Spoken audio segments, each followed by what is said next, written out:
গত ৫ দিন ধরে বরিশাল সাংগীতিক সংগঠনের পক্ষ থেকেই রবীন্দ্র জন্মজয়ন্তী পালন করা হয়েছিল।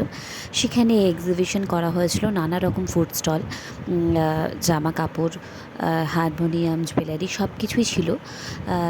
বিভিন্ন শিল্পীর আমরা সমাগমে ভীষণভাবে সমৃদ্ধ হয়েছি তাদের গান আবৃত্তি শুনে। তার মধ্যে এটি ছিল একটি পার্ট যেখানে একটি ড্রয়িং ওয়ার্কশপ করা হয়েছিল। সেখানে ছোট বড় প্রত্যেকেই পার্টিসিপেট করেছে। তো সেখানে আমার ছেলেও ছিল, কিন্তু দুঃখের বিষয় আমি সংগঠনের মেম্বার হয়েও কোনো রকম ইনফরমেশন তাকে দিইনি। তাতে বড্ড দুঃখী হয়েছে সে। কিন্তু কথায় আছে না, যদি তোমার ইচ্ছেটা ভীষণ শক্তিশালী থাকে তাহলে তুমি যে কোনো সুযোগেই নিজের ইচ্ছেগুলো প্রকাশ করতে পারো। তো যেই বলা সেই কাজ, সঙ্গে সঙ্গে পেপার, কালার, পেন্সিল সব কিছুই অ্যারেঞ্জ হয়ে গেছিলো।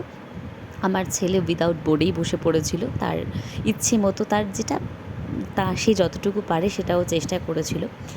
এটাই কিন্তু সত্যি কথা, ইচ্ছে যদি তোমার প্রবল হয় না, তুমি যে কোনো জায়গায় ডানা মেলতে পারো। ভিডিওটা কেমন লাগলো অবশ্যই জানাবেন।